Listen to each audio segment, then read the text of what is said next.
Ndabaramukije bene data mu izina ry'umwami wacu Yesu Kristo. Ubuntu n'amahoro biva ku Mana Data wa twese bibane natwe twese. Nongeye kunezererwa Imana kandi nongera kuyishima kuko impaye uyu mwanya wo kongera kuza kuganira namwe ijambo ry'Imana. Ndabakengurukiye kandi mwese abahora basengera abakozi b'Imana aho bari hose. Ndabizi uhoraho azobahemba igihe kigeze. Hanyuma uyu munsi ngomba kuganira namwe ku ijambo ry'Imana riri mu gitabo c'itanguriro igice c'16. Turahera hajya ku murongo wa mbere. Turasoma mu izina rya Yesu. Ni inkuru musanzwe muzi ivuga kuri Sara na Aburamu na Hagari. Dusomye rero twihuse, ijambo ry'Imana riravuga ngo Aburamu na Sarai barondera ivyara kuri Hagari. Sarai muka Aburamu ntiyari yaravyaye kandi yari afise incoreke y'umunyegiputakazi yitwa Hagari. Sarai abarira Aburamu ati raba, uhoraho yanyimye ivyara, enda vyara ku ncoreke yanje, kumbure nzoronka akana kuri we. Nuko Aburamu yumvira Sarai. Aburamu amaze imyaka 10 mu gihugu c'i Kanani. Sarai umugore wiwe yabira Hagari umunyegiputakazi incoreke yiwe, amuha Aburamu umugabo wiwe. Nuko ararira Hagari asama inda. Maze abonye ko asamye inda bimutera gukengera inabuja. Sarai abarira Aburamu ataka akakengerwe nkengerewe kazoba ku mutwe wawe, ko nashize incoreke yanje mu gikiriza cawe, maze ibonye ko ifise inda ikirankengera. Uhoraho naducira urubanza twe nawe. Aburamu yishura Sarai ati incoreke yawe ni wewe uyigaba ukayiganza, numugire uko ugomba kose. Nuko Sarai amukoresha agatuzo, araruha arahunga. Imana nihabwe icubahiro. Aya majambo y'Imana ni amajambo twari tumenyereye, ariko ico ngomba gusangira namwe uyu munsi ni amajambo ndashimikira cane kubw'uyu murongo wa 4. Haravuga ngo nuko ararira Hagari asama inda, maze abonye ko asamye inda bimutera gukengera inabuja. Inshuti zanje, iyo Imana yamaze kukugirira neza ikaguhezagira, ikadugukura mu gasuzuguro wari urimwo, kenshi Satani agatera umuntu kwibona, Satani agatera umuntu kwishira hejuru no kubonera abandi bose akabarabira hasi. Uzorabe nk'iyo umuntu yarakenye cane, hanyuma Imana ikamugira neza agatunga canke akaronka position, benshi uca ubona basigaye bishima, abantu bose bahorana abakengera. Imana itubabarire cane. Aya majambo y'Imana yaramfashije niyumviriye ingene Imana ishobora gukora igitangaza nk'iki, igafata umuntu yari incoreke ikamushira mu gikiriza ca sebuja, kandi ahawe uruhusha na inabuja. Mwiyumvire ko ari ikintu kitoroshe kugira ngo umuntu w'umupfasoni arekurira uwundi muntu mu gikiriza c'umugabo wiwe. Ni ibintu bitabaho. Navuga ni ibintu bitabaho, ni ibintu bigoye, je ntabyo noshobora. Oya, ahubwo ariko Sara yarabikoze. Biboneka ko yari akeneye umwana cane. ariko naho sinzi ngira ngo abico gihe niko bari bameze sinavyo nomenya, ariko abiki gihe bibaza ko bitoroshe. Hama rero ico ngomba kuganira namwe n'iri jambo ngo Imana ntiyimigwa, ico ishaka cose mw'ijuru no mw'isi iragikora. Nagomba kugutera intege inshuti yanje, ivyo urimwo ntavyo nzi, aho uri ntaho nzi, uko wibona ntako nzi, ariko ico nzi nuko uko wibona Imana irashaka kubihindura, nk'uko yahinduriye Hagari yari incoreke akararana na sebuja. Irabishoboye kandi akararana na sebuja ari mu buryo bwemewe, utavuga ngo agiye yinyegeza, ahawe uruhusha na inabuja. Imana ishimwe. Hari igihe umuntu yibaza ati ibi bintu byoshoboka gute, byoshoboka gute kweri, ibi bintu byoshoboka gute? Ariko niba byarashobotse kuri Hagari, nuko n'uyu munsi bishoboka, kuko Imana yakora kiriya gihe n'uyu munsi irakora. Imana ikura umuntu ku cavu ikamwicarikana n'abahambaye. Nukuri Imana yacu irakomeye. Hari umuntu aherutse kunterefona ari mu gihugu co hanze, ahari nanyumva Imana nimuhezagire, niwe yasuye kunyibutsa ingene Imana itagira akarimbi. Yambwiye ati bishoboka ko utanyibuka, ati ariko je ndakwibuka. Ati jewe naba haji iwanyu, naragira inka, nari umukozi wa haji iwanyu. Ni none ubu uri hehe? Ati ubu unye nicaye muri Canada n'umuryango wanje niho turi. Ndiyumvira nti byagenze gute? Ariko sinari nkeneye kubumenye ngo byagenze gute. Byarantangaje nk'umwana w'umuntu. Aje kumbwira ko yari umukozi wacu, yari umukozi w'umubanyi. Ati none uyu munsi yicaye muri Amerika, yicaye muri Canada. Nca ndavuga nti Imana ni Imana, uko ibigenza niyikuzi. Kandi noneho si uyo gusa, na wewe aho wicaye wiyumviriye aho umwami yagukuye, ntiwoshima Imana? Tubona ko Imana ihambaye. Rero Imana niyo ifata abantu ikabakura hasi ikabashira hejuru, kandi niyo ifata abantu bari hejuru ikabakurayo ikabashira hasi. Ni Imana ikora uko, ni Imana ikora uko.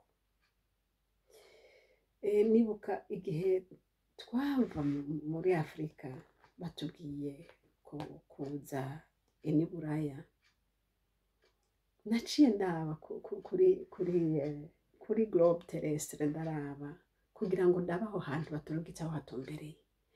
Mbona aho tuvuye niyo tuja ni iyo catabu. Ndavuga nti nukuri menye neza ko Imana imbibe zose ni zayo, imbibe zose ni zayo. Nshuti uri kuranyumviriza, uyu munsi aho wicaye, nejo aho uzoba uri nuhora habizi. Mu kibanza cose urimwo wige guha Imana icubahiro. Nibasanga Imana yagushize hejuru, utarika amaboko ushima Imana, kubera yuko ejo irashobora no kugukura aho hejuru wicaye ikakumanura hasi, naho uzoshime. Kuko Imana yacu ni Imana, twese turi ibumba ryayo, atugira uko ashaka. Rero ngomba kuvuga ngo Hagari Imana imukura hasi imuha icubahiro. Imana ihabwa icubahiro, ariko aca avyifatamwo nabi, ngo aca akengera yamuhaye, akengera inabuja, kandi inabuja ariwe yamutanze n'amaboko yiwe. Nshuti, nabonye ikintu kibabaje mw'isi, nabonye ikintu kibabaje gukengerwa n'umukozi wawe. Ico kintu asanzwe ari ikintu kigoye, kibabaza. Umunsi umwe, iyo ni ntahe, reka ndagacishemwo. Umunsi umwe umukozi yankorera naramubwiye ndamubwira nti namubwiye icyo akora, hanyuma rero nzanumva nyine anyishura ijambo ribi cane ngo we niwo bikora. Yesu we, Yesu we, Yesu we. Ndaraba kumwirukana oya, mu by'ukuri naramukunda kandi yakora akazi kiwe neza, ariko ijambo yanyishuye ryabaye ijambo ntashobora kwihanganira. Naragiyumviriye natoya bivuga n'ukuntu yabivuze ririnjira mu mutima wanje rirasabya. Ndavuga nti ibi bintu ni biki? Mara iminsi ndavyiyumvira, njyanye nkavyiyumvira ingene yabivuze. Ndavuga uyu ni wa wundi nazana, ni wa wundi ndagirira neza ibi n'ibi n'ibi, ni wa wundi. Ndaheba ndagwara umutima, ndagenda kwa muganga. Haheze iminsi 3 ndagenda kwa muganga, Dr. arambaza ati ni biki? Sinshake no kubisubiramwo. Akabaza ati ufise ingorane nkabo ngenda bivuga, ati n'umugabo yakugiriye nabi? Ntekaye. N'abana bakugiriye nabi? Ntekaye. None niki? Ncavuga nti n'umukozi. Yo, Dr. aratangara ati ibara umukozi yokubabaza gushika ngaho, ari umukozi kubera kutamwirukana. Ndavuga nti sinshobora kumwirukana, mu bisanzwe akora neza kandi siko yahora ameze. Dr. ati none uyu mugore sinzi ibyo ari byo, nigute umukozi yokugira gutyo? Ugomba gupfa usiga abana bawe, usiga abana bari imfubyi kubera umukozi. Ariko mu by'ukuri naramukunda, icyo yakoze nicyo cyananiye kwihanganira. Hanyuma arampa ikinini cyo gusubiza hasi umutima, ariko ndasenga Imana nti ibi bintu naho namwumva mu nzu, mwumvise ariko aravuga, umutima wacu wongera kubita cyane. Niho rero umunsi umwe rero haheze igihe kirekire natuje mu mutima, ndamuhamagara ndamubwira ni ibyo wakoze uriya munsi byarambabaje cyane. Aca arapfukama, uje mbabarira, n'ukuri sinari nzi ko byakubabaje, mbabarira. Mbese kumubwira ndamubwira ingene byambabaje, ingene byanteye ingwara, ingene nagiye kwa muganga, ingene nageze amajanja kumwirukana byose. Yo, aratangara ingene byaba byarageze iyo hose. Ariko nagomba kubabwira ingene bibabaza umukozi kugukengera canke kukubwira nabi. Na Sara niko byamugendeye. Sarai yamubariye mu majambo, yaramukengereye, sinzi Bibiliya ntitubara ingene yamubwiye, ariko biboneka ngo yaramukengera. Aca arababara, aca abibwira umugabo wiwe ati akakengerwe kengere nubirabe, ati kandi uhora haducira urubanza. Icyo ngombye kuvuga hano, ndashimiye Imana ku bwa Sara ntiyagiye kuvugana na Hagari ngo amutuke canke amushinyagurize canke amwereke ko ababaye. Yagiye ku mugabo wiwe, kubera yuko we wazi ati uyu mugabo niwe dufitaniye isezerano, uyu nyene, uyu niwe jewe, turangana. Sinogenda kwisuzuguza imbere y'umukozi wanje ngo ndamubwire amajambo biki n'ibiki. Oya, aca agenda ku mugabo wiwe. Aburahamu yamwishuye ijambo ryiza cane, yavuze ati none nije nabimuteye? Eka noneho n'umukozi wawe, n'incoreke yawe, mugira uko ushaka. Aha bisobanuka iki? Bisobanura ko naho yari afise inda yiwe, naho Hagari yari afise inda ya sebuja, ntivyamugize kuba umugore wiwe, ntibyamugize gusubira mu kibanza ca Sara. Yagumye ari umukozi, yari akwiye kugumana umukozi. Naho we yavyibagiye akumva umenga yabaye uwundi muntu, ariko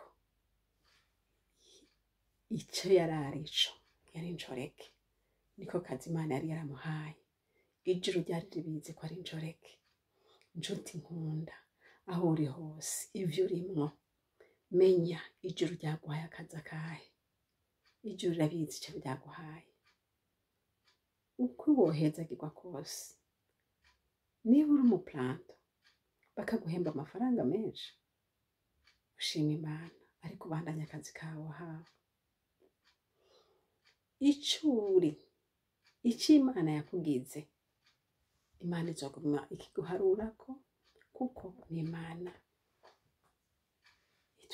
Ni Imana izi ivyo yaduhaye. Turavye dusomye mu ijambo ry'Imana turabona ingene Hagari yaciye ahunga inabuja amaze kutihanganira ukuntu inabuja amufashe, kuko inabuja we waciye afata position acamufata nk'uko ari umukozi nyene, ati ntaco bitwaye naho ufise inda n'amahoro mugabo uri umukozi. Hagari nawe bimunanira kwihanganira, yumva umengo kubera yuko afise inda ya sebuja acitse uwundi muntu, ariko ntiyari acitse uwundi muntu, yari akwiye kubandanya aca bugufi n'ubuntu Imana yarimugiriye gusa. Hanyuma rero ntiyavyumva ingene yosubira muri ka kazi k'ubucoreke kandi afise inda, ngo aca arahunga. Mugenzi, biragushikira ukumva birakunaniye guca bugufi, kujya bugufi bikanka, ukamva umenga akagasuzuguro sinokihanganira, ukamenga umuntu mweka sinovyihanganira, ugaca ukomoka.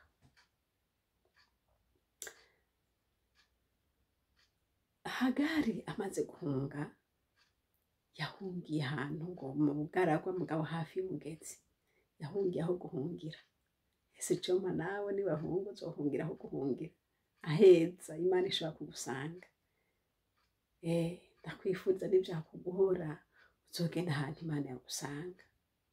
Uzogenda nibagira ibikunanira, uzogenda upfuka musenge. Bwira Imana, Imana izogusanga. Imana ishimwe. Ntuzohungire mu bapfumu, ntuzohungire mu bindi bintu bibi, ariko uzohungire imbere y'Imana, aho hantu Imana izogusanga. Yesu nakuzagira. Hagari rero amaze kugenda baca bahura n'umumarayika. Hagari yari afise inda, ahunze atazi yagiye. Baca ahura n'umumarayika, ngo umumarayika aramubaza ati, Hagari, mujakazi wa Sarai, incoreke ya Sarai, ugiye hehe? Uvuye hehe kandi uja hehe? Aca avuga ati, mpunze mabuja. Ahunze nyinabuja. Aca amubwira ati, rero subirayo uce bugufi imbere ya Sarai nyokobuja. Aya majambo atwibutsa iki? Umumarayika ntiyamubariye ngo mbega witwa ngwiki, kuko Imana iratuza amazina twebwe twese. Kandi ntiyamubaje ngo mbega ukora iki. Yaciye abimubwira wenyine ati, incoreke ya Sarai. Haleluya. Yataye akazi Imana yamuhaye. Yarahunze avuye ku gikorwa Imana yamushinze. Umumarayika aca arihuta aramubwira ati, subirayo. Kandi wige guca bugufi. Imana ishimwe. Nshuti mugenzi, ndakwifuriza guhura n'umumarayika akaraba kuri ico kibazo kiriko kirakwirukanganisha.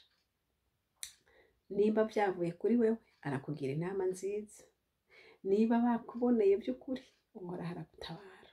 Dufise Imana mw'ijuru, irya Mana yabonye Hagari ikamusanga, ikamutumira umumarayika, nirya nyene. Nawe Yesu agusange muri ibyo bibazo vyawe, agutabara akugirire neza. Imana yacu irakomeye. Nagomba kukwibutsa ngo Imana irakunze izina ryawe. Imana iranze izina ryanje. Kandi nagomba kukubwira ntuhirahire. Igikorwa Imana yaguhaye irakizi. Reka guta igikorwa. Reka taguta igikorwa kubw'imvo kanaka z'abariko barakugwanya, z'abariko baragutuka, z'abariko barenze ingorane uri kuracamwo. Ico bikoze tabaza Imana. Niba ubuze inkomezi, baza Imana iguhe inkomezi.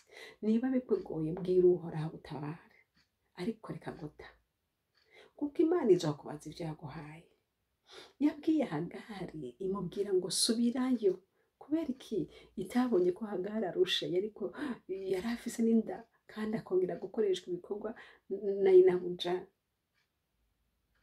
ariko avuga ati ahaga iyi niyo nzira, wewe uri umujakazi, uri incoreke, ukwiye gukora ibikorwa by'incoreke. Ikitunanira nshuti zanje no guca bugufi, ubwibone bukuvemo. Ingorane nyinshi cane canke ibihano kenshi dukunda gucamo, n'Imana iriko iradukosora kubera yuko ikintu co guca bugufi kiba cyatunaniye. Abantu benshi barakubitwa n'Imana bagahanwa n'Imana kubera yuko guca bugufi vyanse. Ubwibone butanguye kuza, uronse akazi ubwibone bugatangura kuza, ugasanga Imana iciye gukura muri ako kazi, ukaca kuja kuba umushomeri.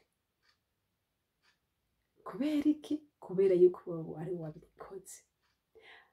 Ndabira mwene data, umumarayika igihe yabaza Hagari, Hagari ntiyavuze ivyaha vyiwe, oya, we ntiyarazi ko yacumuye, yihutiye kuvuga mpunze mabuja, nkaho umenga agomba kumubwira ati mabuja arankenge, mabuja ankoresha ibikorwa bikomeye, mabuja aranyanka, mabuja ndahunze, oya ntubona ko mpunze. Aha, ariko umumarayika yarabizi. Imana ishimwe. Kubera Sarai yari yaravuze ijambo ati uhoraho naducira urubanza. Haleluya. Yari yarasenze, ajya amajambo yabwiye Aburahamu mugende musubire muyasome. Namubwiye ati aka gakengego nkengego, uhoraho naducira urubanza. Rero Imana iciza guca urubanza, icira abwira Sarai ati Hagari, ati Hagari subirayo wige guca bugufi. Imana ishimwe. Kandi aramubwira ati mu nda yawe ufise umwana, uzumwite Ishimayeli. Haleluya. Yo, dufise Imana itubona kandi dufise Imana itwumva. Imana yacu irakomeye. Imana yasanze Hagari ikamwiyereka, nawe kwiyereke mugenzi. Muri ivyo urimo bikugoye uhora kwitangira imbere, muri ivyo urimo bikugoye uhora utabare, akubera Imana. Haleluya. Dufise Imana. Rero ico Imana yakugize ntikikwibagize ico urico. Ico Imana yaguhaye ntikikwibagize ico urico. Ni ukuvuga ngo niba Imana yaraguhezagiye ugume wibuka kuri umukristo, niba Imana yaragushize hejuru ugume wibuka kuri umuntu w'Imana. Ico Imana yakugize ntugihebe. Aha Imana yagushize uhabandanye gushitsa umunsi Yesu azohabukurira, ariko ntuce wivumbura ngo ko bimeze uko ndataye. Imana irazi icaguhaye kandi izogaruka kukikubaza. Imana iduhana umugisha bene data. Nayo majambo nagomba ko twibukanya ngo Imana yo mwijuru iratuzi amazina. Imana yo mwijuru irazi akazi yaduhaye. Imana yo mwijuru irazi guca urubanza. Hagari yari yivumbuye ariko Imana iramugarura. Yaragombye kwerekana yuko umenga arabonewe, ngo mpunze mabuja, nkaho umenga wewe ntubona ingene nagiriwe, ariko ati subirayo. Ndashima Imana. Imana irafise inzira. Uhoraho Imana aguhezagire, akugendere, agutunganiriza ivyawe, kandi vyose biragenda neza. Imana iguhe umugisha. Amen.